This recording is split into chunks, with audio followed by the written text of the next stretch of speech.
What's up guys? Welcome to AnimeKouhai, an extension of Anime Senpai PH channel. All pieces of information are derived from the light novel. In today's video, we will end Chapter 1, Volume 8 of the light novel, entitled Reconciliation and Agreement. This video is the 14th and the last part of Chapter 1 in our Tensura spoiler video series.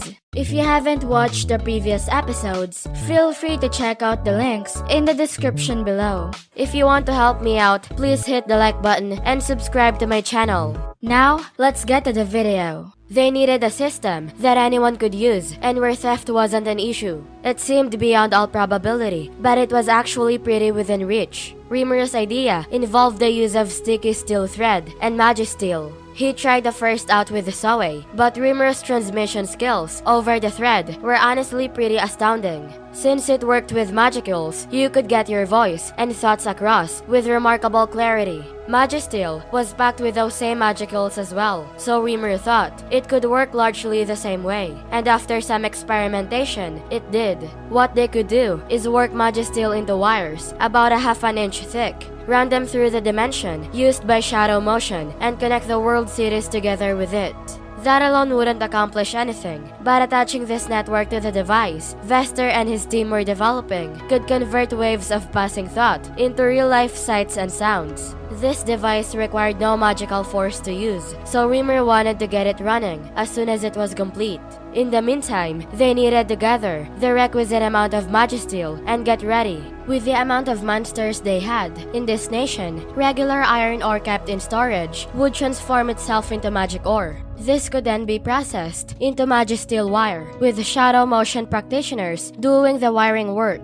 Nothing would really serve as physical obstacles to this network, so installation wouldn't be that terribly difficult. Once they really had the ball rolling, Rimuru also had plans to expand the network from the cities to the smaller villages. Now all they had to do was develop the necessary receivers. Really, as someone who had lived in a data-driven society, communication speed was seriously important to Rimuru. Then he asked Hinata if that would be super useful when it's done. Rimuru couldn't help but sound a little full of himself in front of Hinata. Once this network was complete, it was time to start transmitting entertainment and nurturing a nascent culture. There were so many dreams he had and a mountain of things left to do. And if Rimuru wanted to get any of it done, he had to provide safe and comfortable lives for his people. Somewhere along the line, the meeting hall had grown quiet.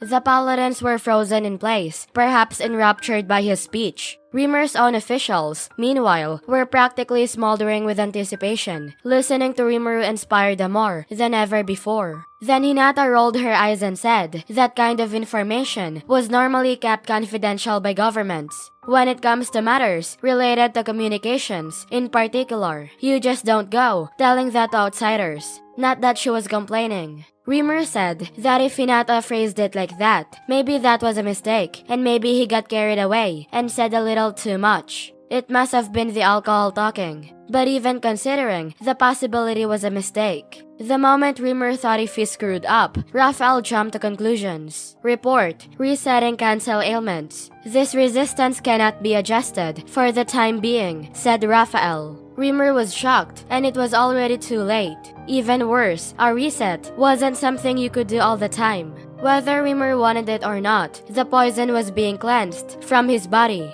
But booze isn't poison, he thought to no avail. His skills were just merciless. Rimuru supposes this happened because he still had a pounding headache for getting wildly drunk the day before. He got a little too loose for his own good, and that was the cause of it. Maybe Rimuru would be more tight-lipped toward Hinata if he wasn't inebriated. He decided to call it his just desserts and move on. Rimuru glanced at Hinata just in time to see the jolly man next to her, Fritz, steal a piece of top-grade beef from her plate. It looks like Rimuru isn't the only guy in this room who played with alcohol a little too much. Fritz asked Hinata what's the big deal now. He told her that just showed how much Rimuru trusted them, and if she wasn't eating that, he would take the rest. Rimuru thinks Fritz was a top officer in this force. He certainly robbed Hinata's plate with lightning-fast dexterity, at least. Still, it must have taken a few drinks to decide it was worth the risk. The moment Fritz tossed the morsel into his mouth, Rimuru could see a vein throb in the vicinity of Hinata's temple. Her natural paleness made it all the more visible, although it would have been impossible to miss no matter what color her skin was. Hinata asked Fritz if he was looking to die today. He trembled when he saw Hinata looking so serious. Now Fritz's mind was perfectly clear as he shot to his feet and attempted to run for it. But Fritz couldn't escape Hinata, who promptly landed a chop on his jaw that instantly sent him to the floor with a concussion. Let this be a lesson on how to enjoy a drink responsibly. The next day came. Back to their conversation the previous day, Hinata asked whether Rimuru realized that if he drew too much attention with all of that, the angels were going to attack him.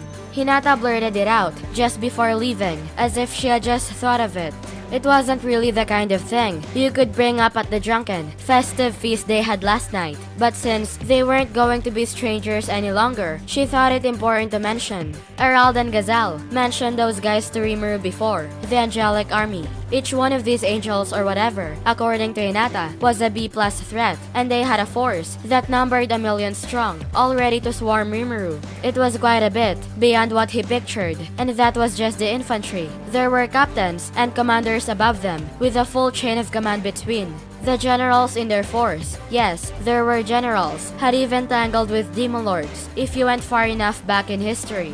Their ability in battle was a question mark, but if they were a good match for a demon lord, they must have been pretty strong. The angels targeted monsters and cities with advanced civilization. Not even the Western Holy Church saw them as allies of humankind, which made sense, given that their god, Luminous, was actually a demon lord.